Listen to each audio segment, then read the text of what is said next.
Hi, boys with rats. Hey everyone, Hi, boys with rats. welcome back to Boys and Rats. My name is Tommy. I'm here with Matt. Hi. We're playing Epic Mickey.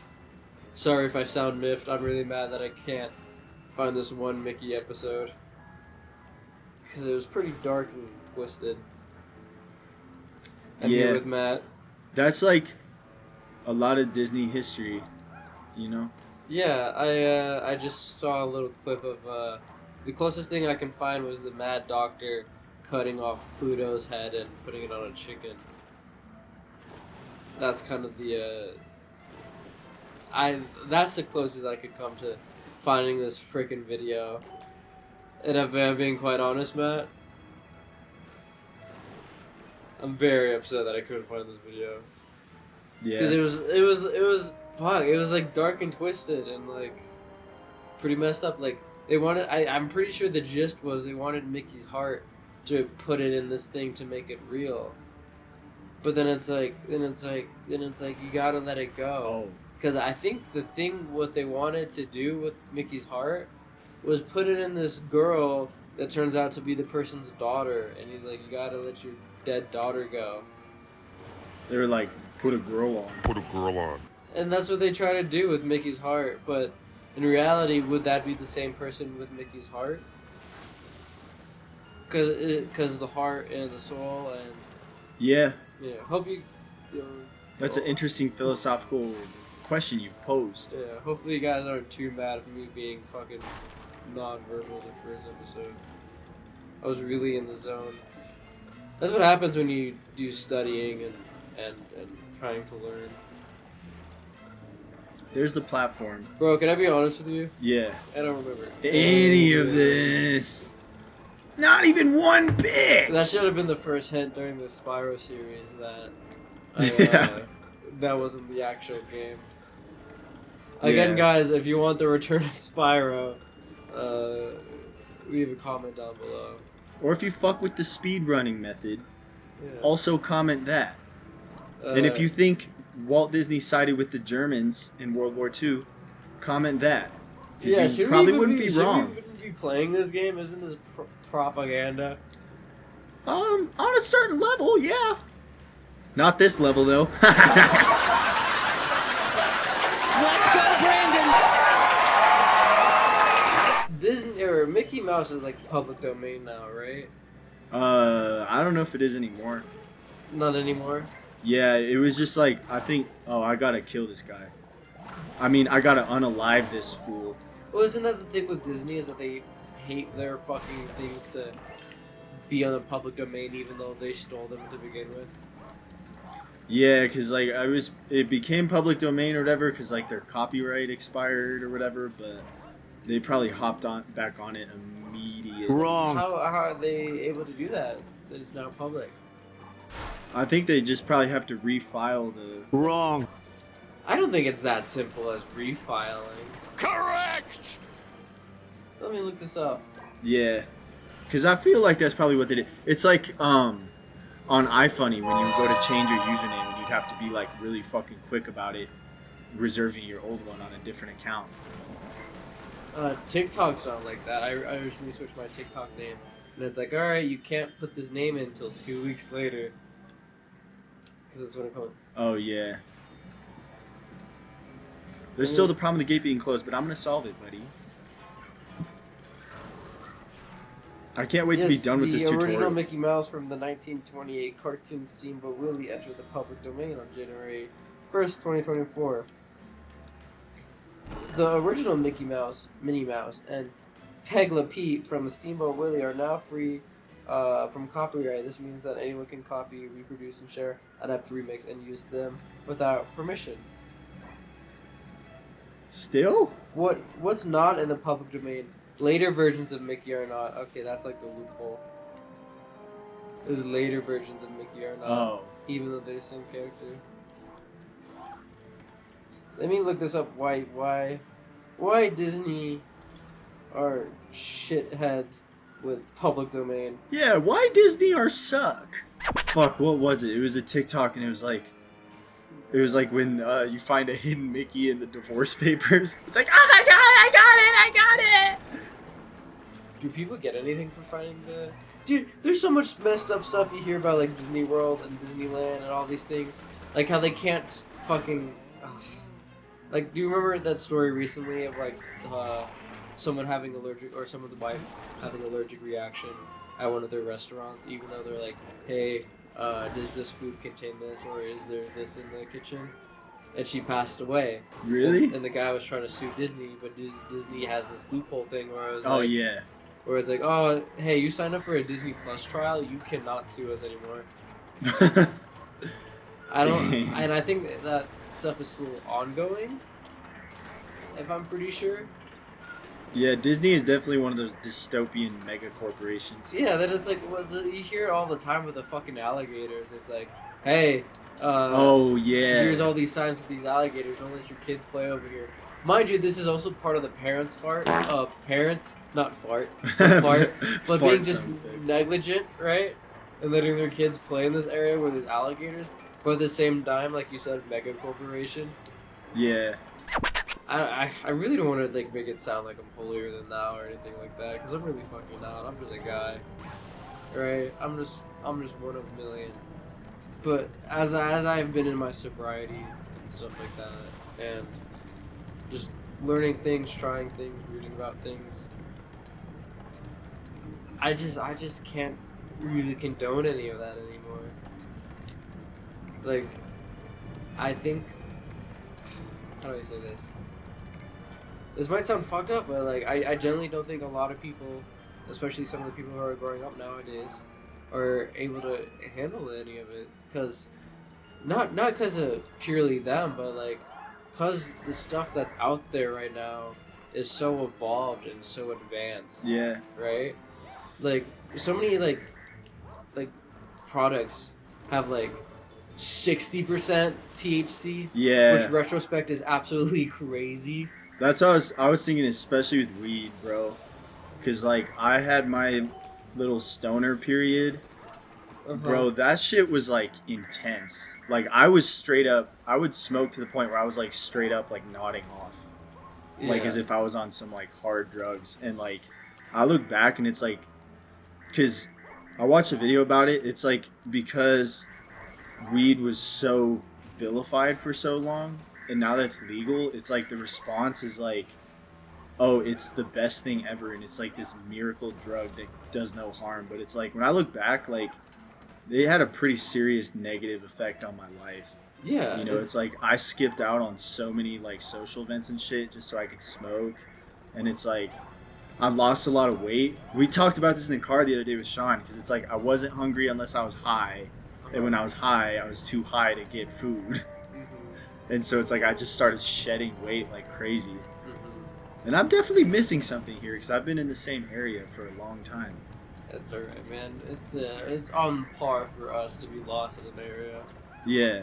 Especially at the start of the game. Maybe you gotta paint some stuff. Yeah. That's what I'm trying to look around. Yeah, man. You know, weed is crazy. It's a chemical that changes everything, like your mechanics and stuff. There's never not gonna be something with no downsides whatsoever. Yeah. It's like, sure, it's probably the least amount, right? But it's still absurd. And from what we see all the time is that like people can't handle it. Yeah. And it's like, I don't know. I'm a bit nervous to word things right now. Because I do understand like how we can help people. I don't know. I'm no one's parent. If you're gonna do your thing, just please do it responsibly. I think that the thing that I wish was different is the way that weed is like talked about, because it's like people don't see it as like a drug anymore, but it's like it most definitely is a drug.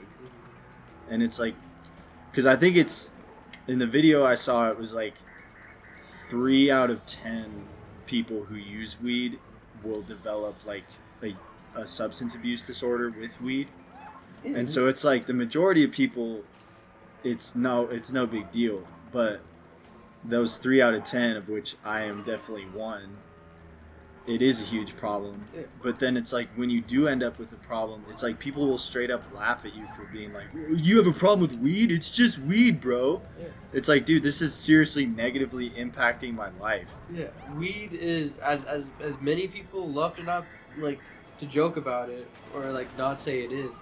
Weed is addicting. Yeah. Weed is addicting. Like I can anything, talk to like this any guy? other drug. Oh, I just Like- gotta say something. Like dude, that's the dialogue that used to go around when we were in high school about nicotine. Yeah. It's like, this is better than cigarettes. This is better than cigarettes. Just because it's like better doesn't mean we should still be doing it. And I know I'm one to talk, right? Like, I think I've mentioned on this channel before, I used to go through 2 jewel packs a day, or not a day, a week. Yeah. Yeah. And I still feel side effects from that. I'm gonna be honest, I think vaping is probably gonna be worse than cigarettes. That's like my gut feeling. Once like more studies come out, Yeah. I think so. Because it's like the whole thing is just too good to be true, you know? Oh, absolutely. There's what is it? That's how I mean. Studies about weed are coming out still, you know, just because it's been more legalized. That like more people are able to do studies for it. Yeah. So, and dude, like I said earlier, we get products with 60% THC now and stuff like that. Yeah. It's like we don't need to be doing that much. Because, like, dude, when I got my med card, the doctor straight up told me, he's like, I don't know if this is bad or not. He's like, all that we know is that it messes up your sleep, and we don't know if that's bad for you or not. But it's like, I definitely felt that, because it's like, when I was smoking, I would sleep like 10 to 12 hours a night, and I would never feel well rested. Because you straight up skip an entire phase of sleep. You skip REM sleep if you have weed in your system when you go to sleep. And a lot of people use weed as a sleep aid. But it's like, that's why you don't dream when you're sleep after you smoke. It's because your brain doesn't enter REM sleep, and that's when the dreams happen. Oh, interesting. Okay. But yeah, it's like you're skipping an entire phase of sleep. It's like, obviously that's going to be bad for you. Yeah. It's just because we haven't been able to do research. You don't know how bad it is. Right. But yeah, I have a lot of gripes with the med card program, because it's like, Too easy. it's like, what other medication do you, because like, here's the thing, right? I got my med card to treat my PTSD. Mm-hmm. And I do feel like at the beginning it was helpful, because one of the main symptoms that I struggle with is that I don't let myself like feel my emotions, and I bottle everything up. And it's like when I was smoking, it's like I felt like I could release a lot of the emotions, which was like really helpful. And like I remember one of the first times I smoked weed, like it was, I started thinking about something, I started crying, and it was like the first time like ever in my life that I like cried over something, and I was like, damn, this is awesome, like I can actually process stuff. But the thing is, like, with a med card, they literally just give you the card and they're like, all right, go to the dispensary, have at it. And with med cards, you can get more potent stuff cheaper than you can with recreational. Like, I could get a pack of 20 100 milligram gummies for the same price as a 10 pack of 10 milligram gummies at a recreational dispensary. That's absurd. It's so crazy. It's like, what other medication do you get where they're just like, here, have as much of it as you want? No, it's like, we're going to start you out at this dose, come back in a month, we'll see if we need to adjust it or not. And like, everything's a prescription. You have to go to the pharmacy, they give you a specific amount. But with weed, it's like, oh, here's your med card, you can go buy fucking Here you go, bruh. 60 milligram Rice Krispie treats, or oh yeah, get an ounce of that lavender haze. And it's too easy to consume as well. Yeah. Like as funny as that one video is of Ted Nivison eating that nerd rope. Yeah. The fact that the fact that he could just do that, It's right, insane. and consume that, it's absurd. It's like, yeah, let me eat this thing that like just tastes like a regular cookie, and it's like, of course I want to eat the whole fucking cookie. It's good, right? Yeah. But no, you read the label on the package. It's like, all right, it took like a crumb. You know, that reminded me. I think it's a pretty telling picture of how bad my addiction to weed got. So, I used to it's called dry herb vaping, and so it's like smoking, but you heat it up in a vaporizer to a lower temperature than you would if you were just lighting it like a blunt. And so theoretically, it's healthier because it produces vapor instead of smoke. But because of that, through that process, it doesn't extract all of the THC. And so what you can do is you can save the weed after you vaped it, and then you can like make edibles with it basically. But I figured out that you can just eat this stuff straight up. Oh, wow. And so I had a little mason jar that I kept all of this stuff in because I was gonna like bake stuff with it. Oh, this was the crock pot era. Yeah. Okay. But then one day I was like, dude, Should we be saying how to do this? I mean, what I'm about to say, if you want to do this, you're fucking psycho. But I would save it in the mason jar, and I would literally just sit there and eat it by the spoonful until I fucking passed out.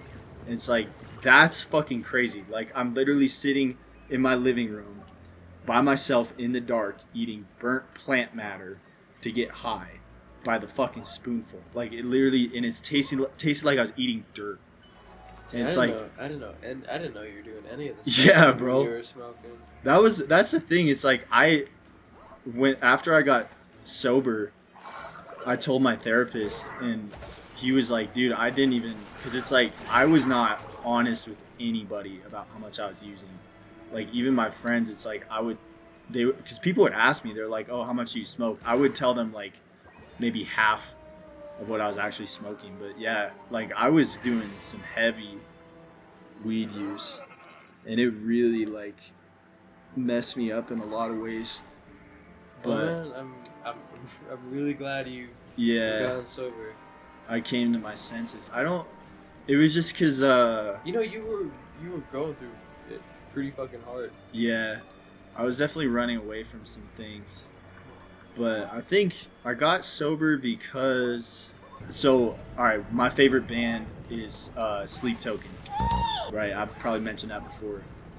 And they did a show I think I remember you loosely telling me about this, but go on. Yeah, they did a show earlier this year at Red Rocks, and I bought tickets like 6 months in advance, and I was like so hyped for this show. And it was like supposed to be like, oh, all right, I'm gonna have to. Like, this is supposed to be like the best moment of my life, you know, like seeing my favorite band at one of the best venues in the world. But I had to be the DD. Or I wasn't DD, but I was just the one driving. Yeah, so I was the one driving, so I couldn't smoke beforehand.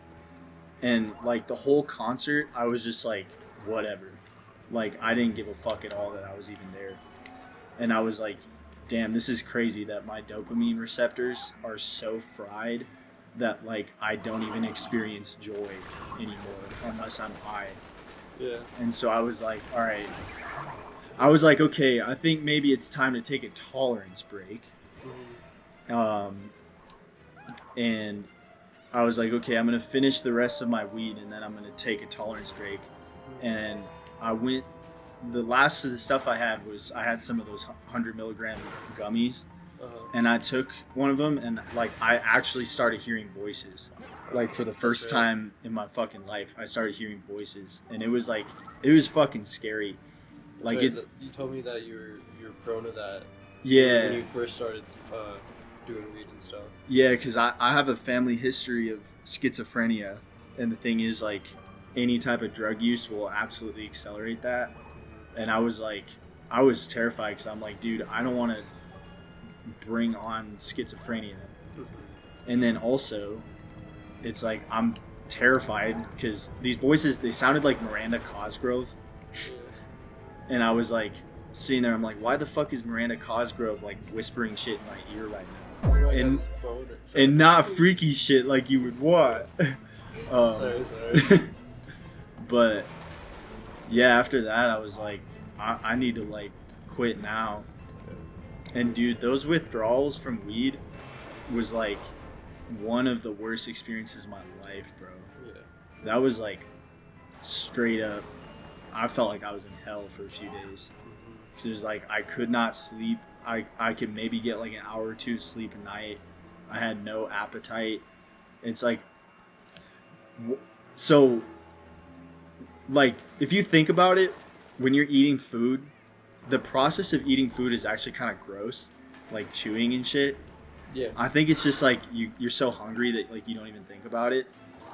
But it's like my brain was just so out of whack that like I'd be chewing food and it's like it wouldn't taste good and I'd be like, dude, what the fuck am I doing? Like, why do I have this shit in my mouth? Uh-huh. And so it's like very barbaric. Like this is Yeah. an animal. And it's like, so I couldn't. The only way that I could eat was I would have to just take really small bites and just swallow it like a pill. Uh-huh. And it's like that was the only way I could eat because like I work a really physical job and it's like I'd eat a hard-boiled egg and I'd feel sick the rest of the day. Mm-hmm. And so I'd be like super lightheaded. There's so many times where like I'd have to sit down in the aisle in the warehouse because I felt like I was gonna pass out. Yeah. And it was just like, it was horrible, dude. It was a horrible few weeks. But after that, it was like, I felt like a totally renewed person. If anyone's listening to this right now and you're going through that, just know It's a there's real thing. Thousands of stories of it getting better over that hump, you know. Yeah. And What is if you are struggling with weed, it is a real thing Yeah. to struggle with weed. Addiction to weed is very real. Despite what some people would have you think, it is a real thing. Yeah, people and media, Yeah. you know. It's like it's kind of funny that we loosely had the same story of our sobriety, like me being too drunk. Like the same thing with you mentioned Sleep Token. Mine was loosely, or not loosely, but it was definitely a big step for me being sober was seeing Matt Watson live. Yeah. Like me and Trevor bought VIP tickets to go see him. He saw the shirt, you know, he commented on it. Matt made my roadie squirt, right? Yeah. But I almost missed the entire concert because I got too drunk because I was drinking my anxiety away from being in such a big crowd Yeah. that I ended up throwing up in the bathroom for 90% of the show. I caught the last two songs. And it was like, I ruined that experience. I remember crying on the way home to Trev, being like, I just ruined mine and everybody's experience there. Because like Trev kept telling, I kept apologizing to people that I was throwing up in the bathroom, even though they couldn't hear me throw up in the bathroom. Then, you know, I continued to drink from that till the company Christmas party that year, where I tried to keep up with my coworkers, and I ended up passing out at 8 p.m. and waking up and like I thought I was in a complete random stranger house, but it was just ended up being Trev's upstairs room that I'd never been in. But it's just that the idea of like, wow, this was an experience I was looking forward to, and I ruined it. Yeah. Yeah. Then, you know, that was like that morning. I was like, no more alcohol, because there is a history of addiction to alcohol in my family. Yeah. And it's like, I am better than this.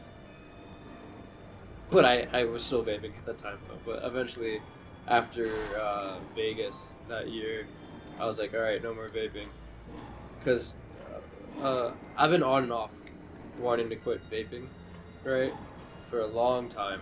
Yeah. Just because the way it made my body feel. And the main reason why I quit vaping was because I was, you know, I would get very ill all the time from it, from just nicotine poisoning and stuff like that, because I was doing too much. And, you know, I wanted to take my powerlifting more serious, because, you know, I never liked me as a person or image, right? Yeah. So it's like, if I really need to make some changes, I gotta do this. And, you know, that's when I watched fucking Goron Log On, and I was like, oh shit, okay. This is a vibe. And I think talking about Goron Log On being like Now that I'm thinking about it, shows like that are such like a momentum setter, and I think that's what if you get your card and everything like that for weed, I think you just need to use that as a momentum setter, at the most. Do you know what I mean? Yeah. Because you mentioned that like you were able to cry and feel out these emotions, which is awesome. Like you should be able to experience that. Yeah. So maybe using weed like that as a momentum starter. Yeah, then, like, man. Getting off of it. Like if I had just smoked for a month, it would have been like a huge help. Yeah. And like I feel like some of the benefits are like long, like they're lasting, you know, because it's like I now know that like it's not like a bad thing to feel things, and like I know that I'm capable of working through things. It's like I just needed that push.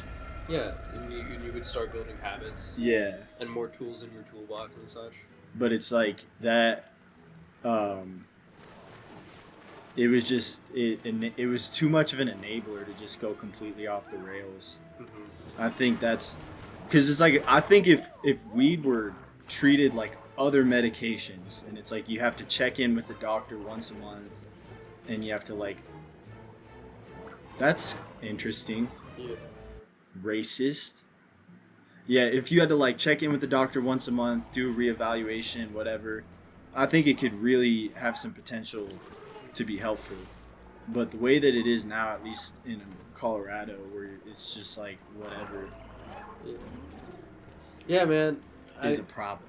I wanna touch up one thing too. I know I said earlier that it's so easy to consume too.